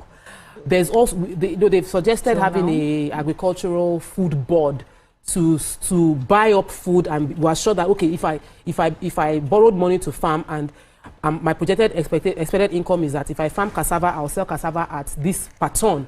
At the end of that year, at the end of the season, I shouldn't have to say, oh, the economy they opened borders, so now we have imported cassava. Your cassava that you borrowed money to plant, you cannot sell it at the price you felt you would sell. So that's sort of seemingly inconsistent policy move, especially within the agri sector. And it seems like we don't even have this holistic agricultural roadmap. We've heard of the banning of grazing in some areas, opening up, taking headers off the grazing routes and putting them into what's the word they use for ranches. And they were not seeing that policy being implemented, and we're dealing with the insecurity that comes from those that are lying that that's what they do. And there's still a lot of gray area within our Greek sector that I feel, I don't know what your overview and opinion would be concerning what you've read, what you've seen, and what I'm saying. I think one of the biggest challenges with this situation is security. A lot of our food comes from the north and the middle belt, and I think that the faster we're able to solve the problem of security, and security is one of those things that has multiplier effects again, the better. I don't agree with boards, food boards and things like that, and the reason is because I don't trust humans to make decisions. I trust the market more. And that example you gave, for instance, about your inputs costing so much and eventually you have to sell lower. I'm sorry about that, and that happens to businesses. But you see, the economy is such that it tries to ensure that the most get the best out of it. It doesn't mean that there won't be people that lose. It's unfortunate. The best case scenario is that everybody wins. But the beauty of it is in the long run, everybody actually wins, because eventually you're going to find a way to get that margin off something else. When the economy balances and demand goes down and up, the buyer wins sometimes, the seller wins sometimes, but eventually the market finds an equilibrium position that works for the buyer and works for the seller, especially when it's consistent. The situation with your situation is that it's not be consistent, so you don't even know when to make a commitment to inputs. And many people in my space, they just in backed out. Exactly. They just felt like, oh, I don't even know. just keep losing money. So one of the best things that can happen to an economy is predictability. Yes. And one of the worst things that has happened to Nigeria is unpredictability. And that's why these fundamentals that this administration is dealing with, they are essential, because they give you more room for predictability. And the beauty of predictability is that it affects your expectations in terms of what's coming. It affects your ability to plan. And that's actually why we're having more foreign direct investment, because people can primarily based on the effects of full subsidy and the foreign exchange convergence, they can now expect that this is what's going to happen with respect to Nigeria, versus where somebody sees that and say, okay, today dollar is 400 and next week they say 350. So the less we depend on people's whims, the better. The more we depend on the system based on the needs of our people, based on the power of the market, based on availability, and we should just always avoid, our first thinking should not always be to go and close the border or to increase tariff. Because oftentimes you're doing that thing thinking of the first order effects, but oftentimes the multiple order effects actually cost the people more. And that's where the challenge is. Okay, let me ask about this administration. How would you rate the administration's commitment to transparency and accountability, looking at our judiciary, looking at EFCC, they'll chase people today, they'll not chase some people tomorrow. Then I also want to pick your brain on this our culture of naira, money spending, money spraying in parties. Do you really think it can stop, or EFCC should go and widen their nets? Or they should focus on something else. Or they should focus on something else. So accountability, transparency. So personally, I think that any law that is not applicable to everybody should not be a law. To start with, any law that is not applicable to everybody should not be a law. True. I have the highest level of respect for the EFCC chairman, and I know this is not his reality, but the truth is, the application of the EFCC law is not, they don't have the resources to chase everybody.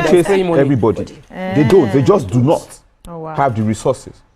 EFCC, by the way, they don't have enough to fight corruption, but that's a different conversation. They do not have the resources to chase everyone. So in that sense, and what they've now, from outside looking in, it's as though they are picking on people that have a level of popularity, I guess, to make them as a form of deterrence. But that just means that your law is not blind, and your law is supposed to be blind.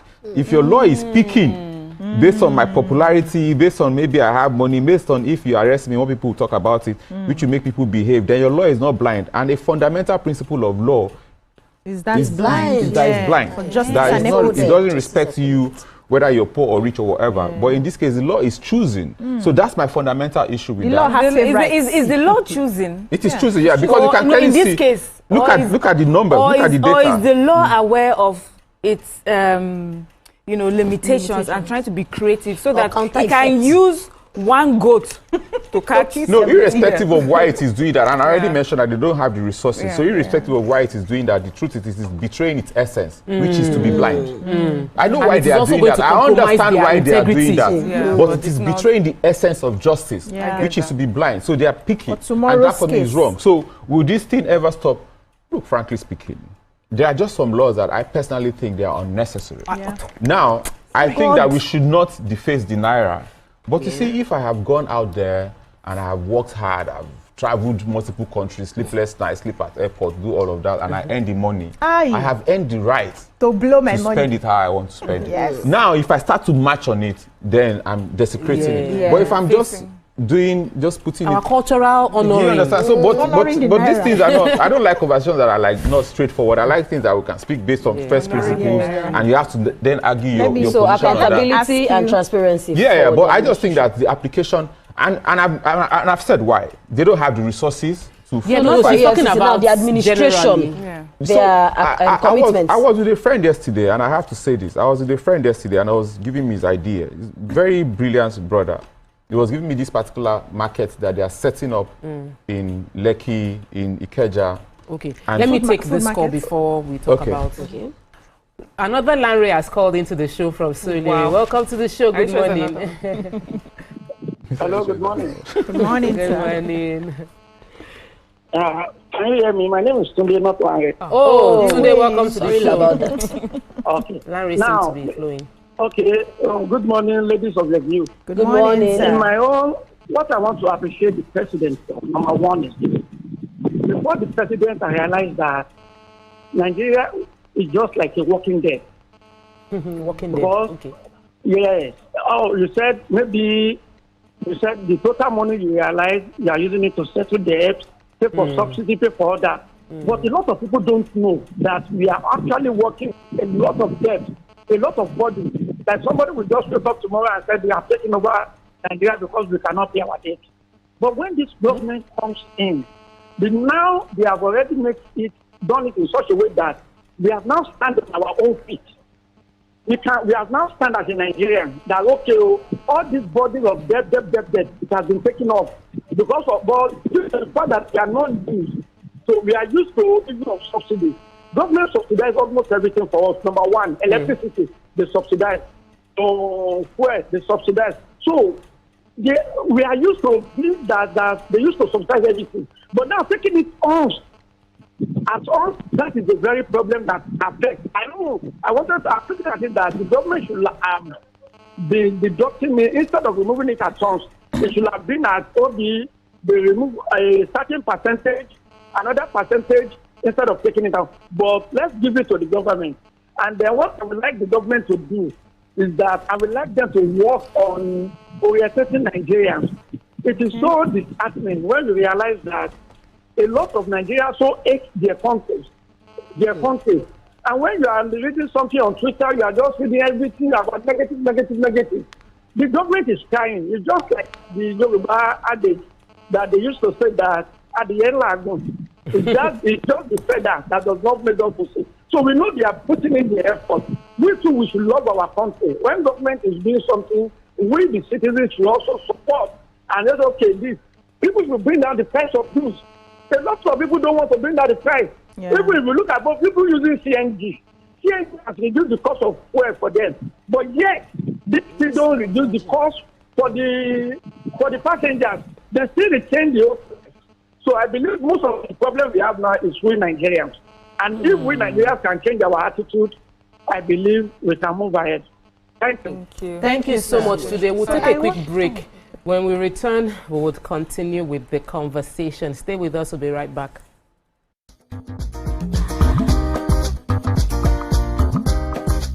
Stay tuned. Your view will be right back. TVC Communications, Nigeria's leading independent broadcast company, has been officially designated as a great place to work. Over the past few years, we have transformed our workplace into one which is respectful, caring, rewarding, and provides great benefits to all our 500 employees. We thank our team for giving us the chance to show that partnership between employer and employee really works. TVC Communications, officially designated as a great place to work, and now the only broadcasting and media company, not just in Nigeria, but throughout continental Africa, to be fully certified. TVC Communications, a great Nigerian company, a great Nigerian place to work.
you think you can outplay me in this game of wits and knowledge?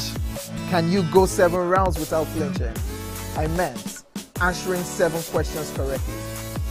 How well can you hold your liquor? If you're curious, then join us for the most exciting conversation and games with your favorite celebrities on 7 of 7.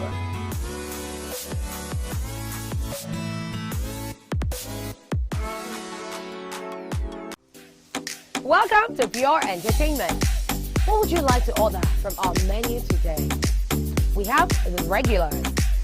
So let me go and for my jammies. So By 280 was 320. I suppose don't be one medical.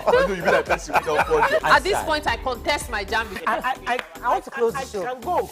I can. That's all we can take. Ejeki, close the show, you for that long. Ladies and gentlemen, number 1 unavailable by Davido featuring Musa Keys. We also have today's chef special.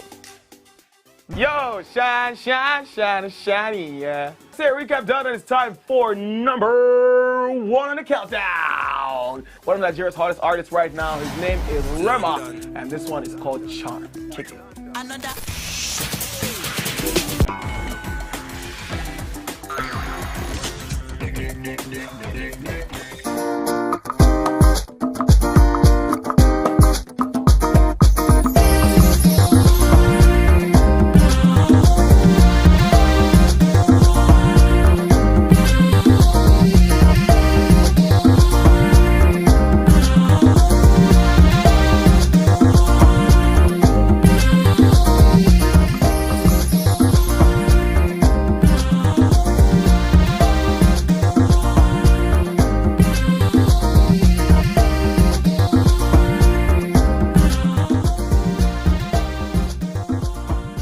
Welcome back and thank you for staying with us. We still have DJ Mojiwa and we're analyzing 2 years of this current administration. You were saying something before we had that call. Yeah, it was about, it's a conversation on transparency and accountability. And I was saying I was with my friend and was discussing this idea that they're already operationalizing modern markets in Lekki and GRA. And he said that they have the market and they have people come sell at the market and then they get their own share from the sales. I'm like, in Niger, how will you get your own money? And he told me that the people, say, he gave me an example of a kitchen, for instance. They manage the back end, they send the food in, but it is their own people, the owners of the market, they are the ones selling and getting the money. And as soon as the money is paid, people get their share immediately. Wow. So nobody needs to go and check whether somebody is stealing money because they built a system to address that. That doesn't involve humans. Nigeria must prioritize transparency and built-in systems more than we obsess over fighting corruption. The thing about people, there's this thing about prevention is better than cure, but cure is more dramatic than prevention. So the person that cures gets more attention, and that, for instance, is why we don't know what the kind of crisis that this administration, for instance, has stemmed, right? And that's also why when it comes to conversation on corruption, we don't pay more attention to preventing it than we do when somebody is arrested. But the truth is, we are better off, we save more money by building systems where we don't have to chase somebody. I hate that a new organization gets formed, a new agency gets formed, and the next thing you're hearing about money has gone. In 2025, you should have a system where it should not be possible for one person or 2 or 3 people to just have 25 billion, 100 billion distributed just or like that without a system that ensures that doesn't happen. So that's what we must focus on. A system where accountability is more even prioritized, transparency is more prioritized versus the outcomes where people already stole the money. They are not chasing them up and down. Yeah. Nice one. Yeah. Let me take talk with my namesake, called in from Ikorodu. We lost that call. Can I do my question? Yes. So what do you think this administration should focus on in the next 2 years? I know that they are already having conversations on the upcoming elections 2027. And at that point, instead of focusing on doing the work, they'll be focusing more on campaign. But for this remaining 2 years that this administration has, what do you think they can do to sort of maybe make the compound effect of some of the things they've started felt by the common man before 2027? Or which other areas do you think they can look into, to just make it better for Nigerians? I almost said thank you for the question, but that would look like I didn't have an answer to it. But by the way, on the election thing, there are opposition candidates have been campaigning since the last election ended. So it's not the president is not the one doing this. It's the reality of the politics. They are putting pressure on him. And frankly speaking, he's on his own side, he's focused on governance. What do I think we should focus on? The fundamentals of an economy that is experiencing a paradigm shift, we're already seeing it, but we're yet to see it on the people directly. So they need to focus on tools and avenues and opportunities to make the people feel that effect directly. I think that's what needs to be focused on. So anything that we can do to address the people's capability, the people's capacity to be able to buy food. When you say cost of living, you're talking about trying to drive costs down. That's fine. But it's also important to give people capacity to meet cost, wherever cost is, right? That's essential, because too many times it's about cost of living coming down. But when you look at the global trends, I saw somebody talking about increasing. They bought a ram for £80, and then now the ram is £300 or £350 or thereabouts. So there's the general trend of increasing cost of living. But what you can then do in a situation where these general trends are global in nature is that empower your people, give them the capacity to meet that cost however it goes, even whilst you're managing that cost. So the next 2 years should be about compounding the positive effects, the positive outcomes of the reforms. I think that's what we should focus on. Miriam. So I wanted to ask about, yes, I was going to, you mentioned the governors earlier, and you spoke about how our governors have gotten a lot unprecedented. That's why they're not happy. just funding, but power in the exclusive list and all of that. So I want you to rate the new set of governors we've had. We've had 2 years also. Which governor would you say have impressed you, or even those that are in their second term, which governors have impressed you in their management of the resources they've had and in the administration generally? How well would you say they've achieved bringing good governance to their people? Because we tend to just focus on Lagos and FCT because we. I mean, because of availability heuristics, that's what you see. So to start with, we don't have enough time to address everyone. So let's forget about the guys in their second term. I think they are set in their ways. Let's hope that the ones that have not really settled down, done the right things, can quickly use the last 2 years to rush and get things done. But in terms of the new guys, I think that Peter Umba in Enugu is doing okay. He's not telling his stories well.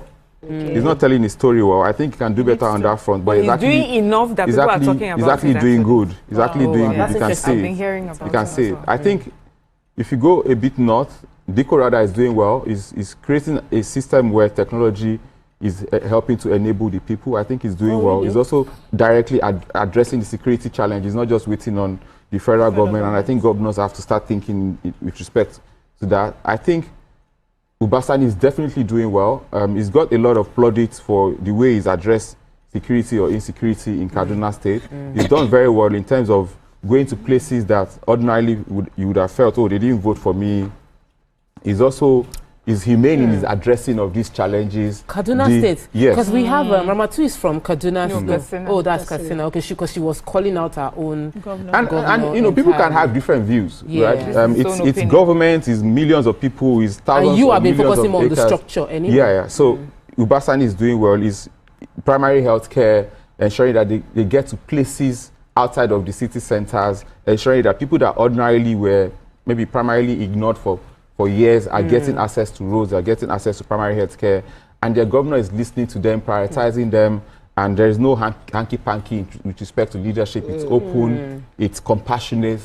I think there'll probably be time for others, but these are the three that really come to mind in terms of the first 3 of term. 36. Can I ask? No, I said that for the second time, guys, they're set in their ways. They're in their 6th year, generally speaking, minus the people that are off-cycle elections. But for the new guys, these 3 people definitely come to mind. Can I ask what you think about the state of the attitude of the opposition, federal level, state level, and even the fact that they seem to be like we have a one strong party system. Opposition? Are Nigerians even allowing opposition to be opposition? What's your opinion? I mean, Nigerians are minding their business, and that's what it should be. Opposition wants to. They want a shouting contest. And I understand why they would want a shouting contest. The truth of the matter is, for instance, I heard 2 of them on different platforms say that the president is doing the right thing, but they would have done better, which is interesting. Food subsidy has been around for for about 50 years, since the 70s. So if it was easy to be done, how come nobody did it? Now saying somebody tried to do it is another story, but they did not do it. So the same opposition, they know that certain things are right and they cannot knock it. They actually said it was doing the right thing, but their own claim was that they could have done better. But you were in government some as recently as less than or 2 years ago, right? So in that sense, when you cannot play on the front of those primary fundamentals of a paradigm shifting idea and actually doing it, you have to engage in a shouting contest. And what's the shouting contest? You are this, you are that, you are this, you are that. And I understand why they are there. It's difficult to argue against certain fundamentals. The other thing is, there's an assumption that they are going to come together and do this. But when you pay attention, you realize that their interests are conflicting. There are people that if they don't run now, age-wise, they are gone. In fact, even now, age-wise, they are gone. But if they don't run now, it's good night. So they have to run. There are people that if they don't run now, that's 4 years plus 8 years, 12 years on their age. It's almost late. Yeah, there are people that are there. There are people that are there that know that if I allow this person to do their extra 4 years, then I can come and run. Palpitation. So they are there. They cannot play for you to come and run and win, because that puts them in 16 years, because that's your 8 years comes down 8 years, 16 years. So calculation. It's this game. That's the game. It's a mathematical game. If you don't look at it, you think it's just a narrative game. It's mathematics, it's age, it's interest. And I see so many people at the same table, sometimes AI generated table, and I see divergent interests. There are people that if you want to put them in the mix, some people are just fearing, some Nigerians are fearing for their lives, they would never be part of it. Just by having certain people in the mix of that coalition. Wow. So I feel for them, I pray for them, but they have plenty of work it looks like the coalition, there's a lot of drama around it. Many Nigerians, because we're out of time, completely out of time, many Nigerians feel like what you started from, they're not feeling the impact yet. And they're judging based on how hard their life has become. That's how they should judge. Under this administration. What would be your advice to our leaders on, because BC asked that question, but your answer was not highlighted. I'd like you to, what would you tell the leaders to be the key area they should, that if you feel if they do, would impact on people's bottom line directly and immediately. For this answer, it's not even just our leaders, and I mean all our leaders in terms of governors have resources. No, not even just governors. People that have resources, people that have money. We need to look out for one another. But the government, especially, if you're a minister, appointees, if you're in any position of power, you need to go out of your way to reach out. And when I say reach out, I don't mean talk. You need to go out of your way to intervene for people. We have a responsibility to not necessarily drop cash, because it's not sustainable, but do things that will make it easier for people to bear this period. Because I can tell you, these are the right things to do. But just like if you go from any money every month to saying this is not working for me, I want to start doing business. The truth of the matter is you are going to suffer through that period. But the time comes when the reward comes, it's bountiful. So much so, it's the same thing for a system like Nigeria. Basically every country, but more so when you have 200 million people, multi-layered, multinational, like different nations, different tongues. We somehow assume that things just have to work, but unfortunately, even for you as an individual, things just don't work just because you want them to work. There's plenty of work to do. There's plenty of place to be paid. And then ultimately, when you do what you're supposed to do, when you commit to it, when you show grit and persistence, as long as the fundamental principles are right, the outcomes will be great. All right. Thank you so much for such engaging time. Thank you for a very intelligent conversation and the perspectives that you gave. Very blessed are you amongst women. Yes, it's not aggressive. We're nice people here. We let you air your views and we respect people's opinion here, which is not common in this current TV. We like the TV. And I like that it's not a shouting contest here, because we need to pat ourselves on the back. There's a lot of shouting going on here. We're not hearing it. Shout on us. Things that won't change. Thank you so much. Thank you so much, JJ. Thank you, ladies, for a very interesting conversation. That's what we can take on today's show. But join us tomorrow for another exciting episode. Stay with us. We're done for today.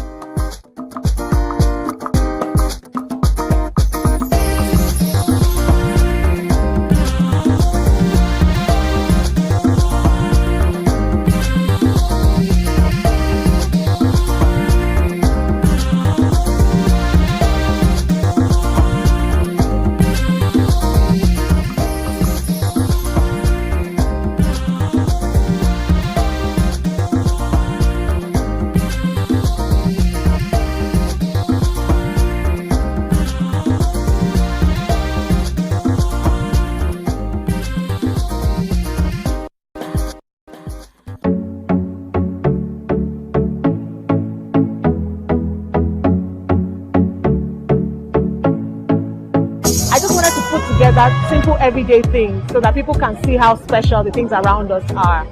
I suppose it comes to us naturally. There's no way to really explain it other than if it's your work, it's your work, and if it's your gift, it's your gift. And that anything good takes time. And so you must be a little patient. Even if you choose to leave the country. I'm a real Nigerian, born Nigerian, a resilient Nigerian. I live by the citizens' code. I'm a real Nigerian, accountable Nigerian, a caring Nigerian. I live by the citizens' code. I'm a real Nigerian, born Nigerian, a resilient Nigerian. I live by the citizens' code. I'm a real Nigerian, accountable Nigerian, a caring Nigerian. I live by the citizens' code. I'm a real Nigerian, accountable Nigerian, a caring Nigerian. I live by the citizens' code. My name is Chibolo. I'm creative director at Manoko Atelier. We're a full-service interior design company and furniture company located in Lagos at Ikeja. We specialize in furniture making, space management, renovations, and we work with authentic African materials, local homegrown materials to develop fantastic, sophisticated spaces. And I mean, I've been doing this all of my life. I've always been around creativity. I've always been around artworks. My father himself is an artist, and so I started from when I was born, basically. But officially, my studio is 8 years old at the moment. I mean, the reception has been good. To be honest, people want African pieces that are authentic, sophisticated and clean, and so we've got good reception.